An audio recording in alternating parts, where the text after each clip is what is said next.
Hello guys, welcome to my channel shorter psychology and spirituality.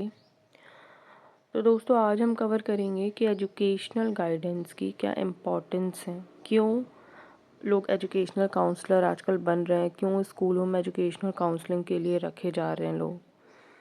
आखिर ऐसे क्या different stages पे एजुकेशनल काउंसलर की कौन सी ज़रूरत पड़ती है कि आज के समय में बहुत ज़्यादा एजुकेशनल काउंसलर हो गए, एजुकेशनल गाइड हो गए, इन सब की वैकेंसीज़ भी आजकल काफ़ी बढ़ गई है। तो यही आज का हमारा टॉपिक है कि एजुकेशनल गाइडेंस की क्या इम्पोर्टेंस है।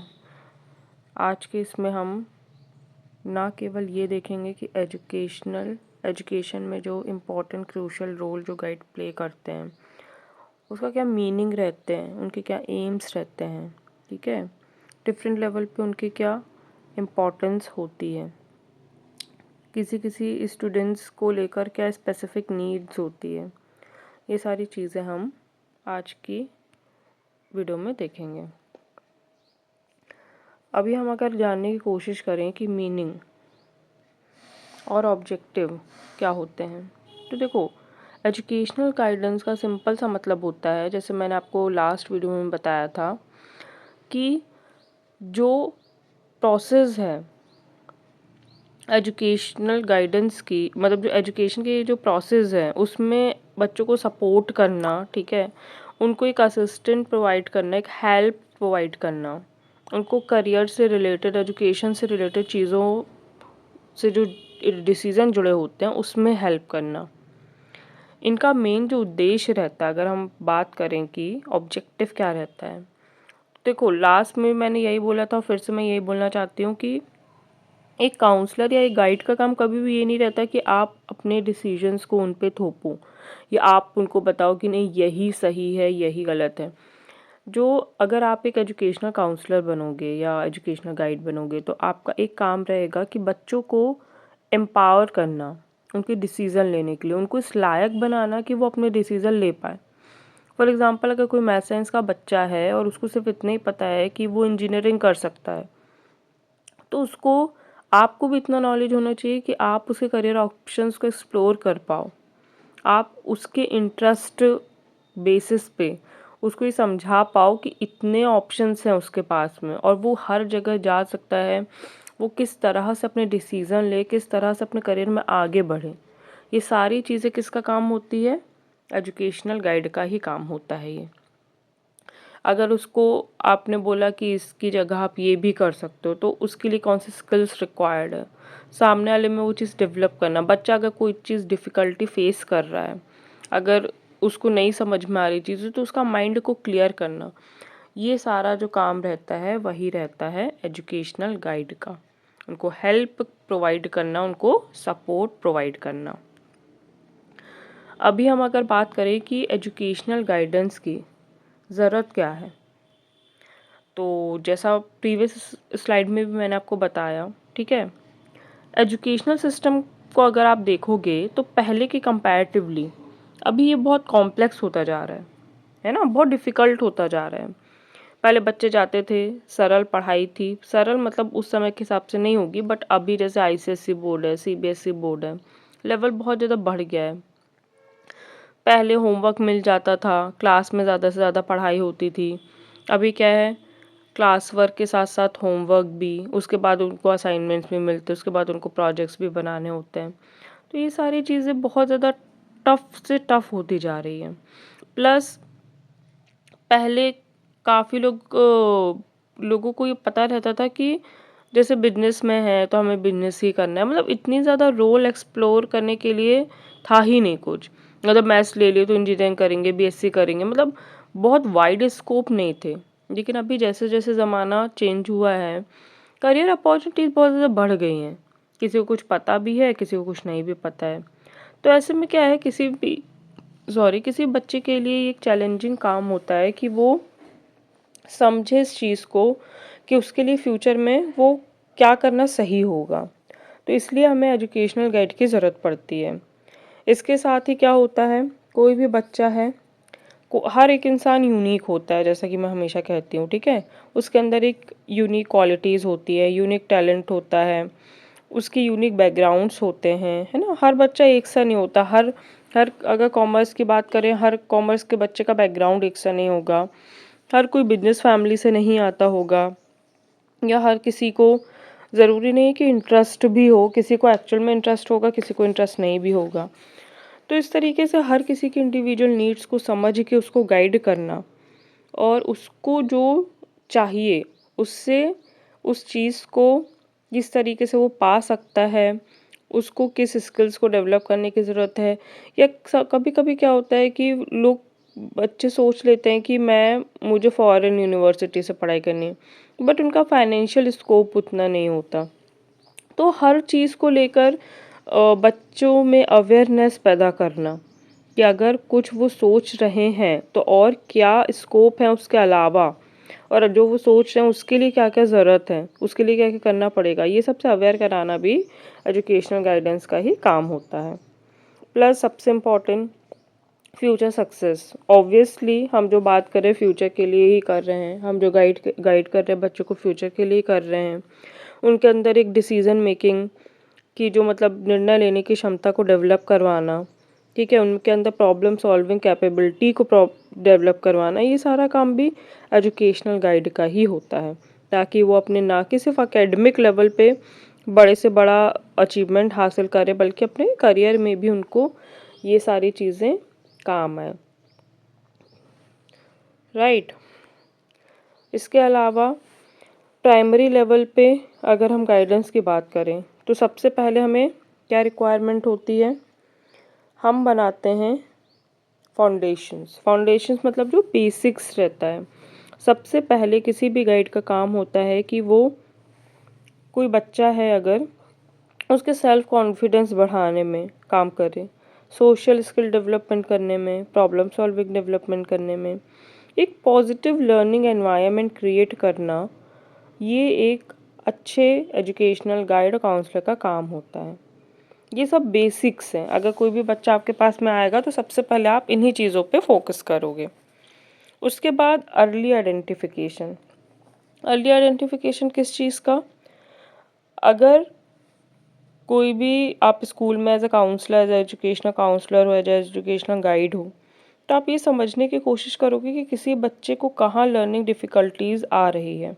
कोई बच्चा अगर हिंदी में कमज़ोर है, कोई अगर मैथ्स में कमज़ोर है, साइंस में कमज़ोर है, तो पहले तो आप ये डिटेक्ट करने की कोशिश करो उसके एकेडमिक रिजल्ट से कि वो उसका कौन सा पार्ट वीक है, और वहाँ है तो उसको कैसे स्ट्रॉन्ग किया जा सकता है, क्योंकि पढ़ाई तो हर सब्जेक्ट की करनी पड़ती है स्कूल में, राइट। तो ये भी एक एजुकेशनल काउंसलर का बहुत इंपॉर्टेंट काम होता है। और थर्ड रहता है पेरेंटल इन्वॉल्वमेंट। ये थोड़ा सा और डीप में जाता है, क्योंकि कई बार ऐसा होता है कि परिवार का माहौल ही काफ़ी अलग होता है। किसी किसी के घर में जैसे बहुत लड़ाई झगड़ा हो रहा है, या मारपीट होती है, या नेगेटिव एनवायरनमेंट बोल सकते हैं, उस बच्चे पर प्रभाव अलग रहता हो सकता है वो अपना घर के एनवायरनमेंट की वजह से पढ़ाई नहीं कर पा रहा हो, राइट। कभी कभी बच्चों को बहुत ज़्यादा लाड़ प्यार दिया जाता है कि बच्चा बोल रहा है नहीं होमवर्क करना तो ठीक है मत करो, उसकी हर जिद पूरी करना, तो ऐसे में बच्चे ज़िद्दी हो जाते हैं। तो बच्चों को समझ के, उनकी ज़रूरतें समझ के, उनके पेरेंट्स को भी इन्वॉल्व करना, क्योंकि एक बच्चा स्कूल में जितना समय बिताता है घर पे भी वो उतना ही समय बिताता है, इवन ज़्यादा बिताता है। पेरेंट्स उसके फर्स्ट गाइड और टीचर होते हैं हमेशा, और घर में भी जो पढ़ाई लिखाई होमवर्क दिया जाता है उसके लिए पेरेंट्स काफ़ी हद तक रिस्पॉन्सिबल होते हैं। इसलिए पेरेंट का इन्वॉल्वमेंट करना, उनको पॉजिटिवली गाइड करना, उनकी हेल्प लेना, ये बहुत ही ज़रूरी होती है। एक लर्निंग प्रोवाइड करना, एक अच्छी लर्निंग प्रोवाइड करने के लिए बच्चों के लिए ये कोलैबोरेशन मतलब पेरेंट्स का और एजुकेशनल गाइड का बहुत इंपॉर्टेंट होता है, राइट। अब अगर हम देखें कि सेकेंडरी लेवल पे, ये हमने बात की थी अपना प्राइमरी लेवल पे, ठीक है। अब अगर हम देखें कि सेकेंडरी लेवल पे हम क्या क्या करते हैं, तो दूसरी चीज़ आती है करियर एक्सप्लोरेशन की। सिंपल सी बात है कि कोई भी बच्चे को, जैसे स्पेशली 11th-12th की जब हम बात करते हैं, तो उनके लिए वो पीक टाइम होता है करियर का। तो करियर को डिसाइड करने के लिए कि वो कहाँ जा सकते हैं, उनको कौन से स्किल्स पे काम करने की ज़रूरत है, उनका सब्जेक्ट क्या है। अगर कोई कॉमर्स वाला बोलेगा हम इंजीनियर करना है, तो कौन सी पॉसिबिलिटीज़ हैं। जैसे मैं आपको फॉर एग्जांपल देती हूँ, कोई अगर बायो का बच्चा आता है, ठीक है, या कॉमर्स का आता है, तो एक कोर्स रहता है पॉलीटेक्निक कोर्स। पॉलीटेक्निक कोर्स एक इंजीनियरिंग का डिप्लोमा रहता है 2 साल का, जो 10th के बाद किया जाता है। उसमें एडमिशन लेके आपको डायरेक्टली, उसमें आपका 10th बेस्ड रहता है, तो 11th-12th के लिए मायने नहीं रखता कि आपने क्या सब्जेक्ट लिया है। बट हाँ, आप वो 2 साल थोड़ा सा पीछे हो जाते हो, लेकिन आप इंजीनियरिंग करोगे उसके बाद में, तो आपको सीधा सेकेंड ईयर से एडमिशन मिलेगा। तो मतलब ये कुछ वेज़ हैं जिससे आप आफ्टर 12th भी अपनी फील्ड चेंज कर सकते हो। तो एक कॉमर्स वाला बच्चा है, वो आर्ट्स के सभी एरिया में जा सकता है, कॉमर्स के एरिया में जा सकता है, बट वो मैथ साइंस के एरिया में नहीं जा सकता। मैथ साइंस वाले सारे एरिया में जा सकते हैं, आर्ट्स वाले आर्ट्स में जा सकते हैं, लेकिन कॉमर्स यानी कि बीबीए वगैरह या फिर इंजीनियरिंग बीएससी ये सब कुछ नहीं कर सकते। तो ऐसे बहुत सारी चीज़ें होती हैं जो बच्चों को समझानी पड़ती हैं। अगर उनका बहुत ज़्यादा मन है और उनकी स्किल सेट, उनका इंटेलिजेंस आपको टेस्ट करने के बाद भी मैच हो रहा है, तो आप इस तरह से उनको हेल्प कर सकते हो करियर को एक्सप्लोर करने के लिए। फिर रहती है एकेडमिक प्लानिंग, क्योंकि आफ्टर ऑल वो कहाँ पर है, अभी कॉलेज में है या फिर स्कूल में है। आपको एकेडमिक प्लानिंग करना बहुत ज़रूरी रहता है, वो भी डिफरेंट लेवल पे, है ना। वोकेशनल ट्रेनिंग प्रोवाइड करना, उनको उनके सब्जेक्ट से रिलेटेड या उनकी डिफ़िकल्टीज से रिलेटेड गाइडेंस प्रोवाइड करना, ठीक है। उनको इस बात के लिए सपोर्ट करना है कि वो कौन सा कोर्स या प्रोग्राम को चूज़ करें अपने गोल से मिलता जुलता। मान लो किसी को अगर बिजनेस में ही जाना है ना, मार्केटिंग में जाना है, तो आप उनको गाइड कर सकते हो कि आप बीबीए बिजनेस एडमिनिस्ट्रेशन का जो प्रोग्राम रहता है वो कर सकते हो, फिर मास्टर्स ऑफ बिजनेस एडमिनिस्ट्रेशन यानी कि एमबीए कर सकते हो। किसी को साइंस फील्ड में जाना है तो फिर ऑब्वियसली हम मैथ साइंस लेने के लिए प्रेरित करते हैं। पर्टिकुलरली आजकल बहुत सारे कोर्सेज भी आ गए हैं, छोटे छोटे कोर्सेज भी आ गए, डिप्लोमाज आ गए हैं। इस तरीके से हम उनको प्लान करते हैं।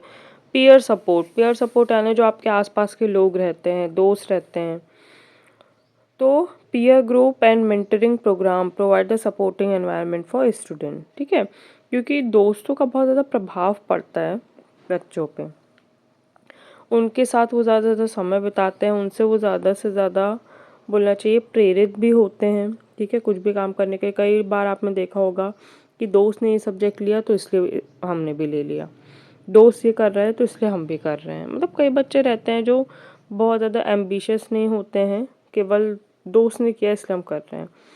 कई कई बार दोस्त इन्फीरियर भी फील करा देते हैं, तो कोई बच्चा किसी चीज़ में अगर कमज़ोर है, उसके फ्रेंड्स अगर अच्छा कर रहे हैं तो इन्फीरियर फील करता है।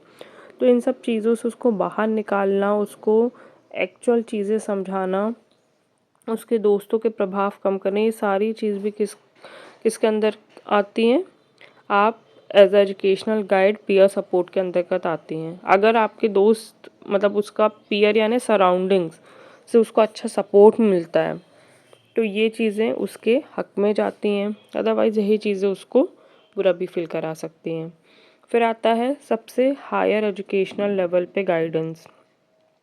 तो देखो ये चीज़ क्या है, अब हायर एजुकेशन यानी कि अगर आप पीजी वगैरह कर रहे हो, है ना, लाइक पीएचडी कर रहे हो, आपको किस चीज़ में स्पेशलाइजेशन करना चाहिए, आपका रिसर्च वर्क है अगर, तो उससे रिलेटेड इंफॉर्मेशन प्रोवाइड करना, लाइक स्कॉलरशिप, इंटर्नशिप, फाइनेंशियल, कौन कौन से आपको अपॉर्चुनिटीज़ मिल सकती है इस फील्ड में, ये बताना। उसके बाद उसकी करियर, क्योंकि मास्टर्स करने के बाद में या फिर हायर एजुकेशन प्राप्त करने के बाद में कैसे आप जॉब के लिए अप्लाई कर सकते हो, कैसे रिज्यूमे बना सकते हो, कैसे आप नेटवर्क का उपयोग कर सकते हो जॉब के लिए, ये सारी चीज़ें भी किसके अंदर आती हैं, एक गाइड जो एजुकेशनल गाइड होती है वही देता है। अभी एजुकेशनल गाइडेंस में बहुत सारे चैलेंजेस भी हैं, हर चीज़ में चैलेंज आता है, राइट। तो इसके क्या क्या चैलेंजेस हैं, रिसोर्स कंस्ट्रेंट, मतलब कि हो सकता है कभी कभी स्कूल्स में क्या रहता है या फिर कॉलेज में रिसोर्स उनके बहुत लिमिटेड रहते हैं, ठीक है। बट जो क्लास टीचर है वही गाइड का भी काम करती है, अलग से स्टाफ नहीं रखा जाता एज अ काउंसलर, है ना, जिसको ऐसे स्पेशलाइजेशन हो। तो इस वजह से कई बार गाइडेंस प्रोग्राम जो है वो इफ़ेक्ट होता है, उस इफ़ेक्टिव नहीं बन पाते हैं, क्योंकि वो स्पेशलाइज्ड नहीं होते हैं। अगर आप एक अलग से एजुकेशनल काउंसलर नहीं रख रहे हो तो वो उस लेवल पे बच्चों को हेल्प नहीं कर सकते, राइट, क्योंकि वो प्रोफेशनल्स होना और अनप्रोफेशनल होना अलग बातें हैं। दूसरा, अगर आप एजुकेशनल गाइड बनते हो तो आपके लिए बहुत वैरायटी में आपको नॉलेज होना ज़रूरी है, डाइवर्सिटी की बहुत ज़्यादा ज़रूरी है, क्योंकि पॉपुलेशन बहुत ज़्यादा है, बहुत अलग अलग प्रकार के स्टूडेंट्स होते हैं, बहुत अलग अलग प्रकार के आपको चैलेंजेस फेस करने पड़ सकते हैं, क्योंकि हर स्टूडेंट का क्या होता है, बैकग्राउंड भी अलग होता है, हर स्टूडेंट के सीखने के तरीके अलग होते हैं और उनके खुद के भी कुछ चैलेंजेस होते हैं। हर चैलेंज को समझना, हर तरह के बच्चे को समझना और उस हिसाब से उनको प्रेरित करना, ये सब बहुत ही ज़्यादा क्रूशियल रोल प्ले करता है एक एजुकेशनल गाइड के लिए। फिर होता है रैपिड चेंज, एक चैलेंज फेस करते हैं कोई भी एजुकेशनल गाइड। देखो मार्केट में कैसा है, हर तरीके से चीज़ें बदल रही हैं, बहुत जल्दी जल्दी बदल रही हैं।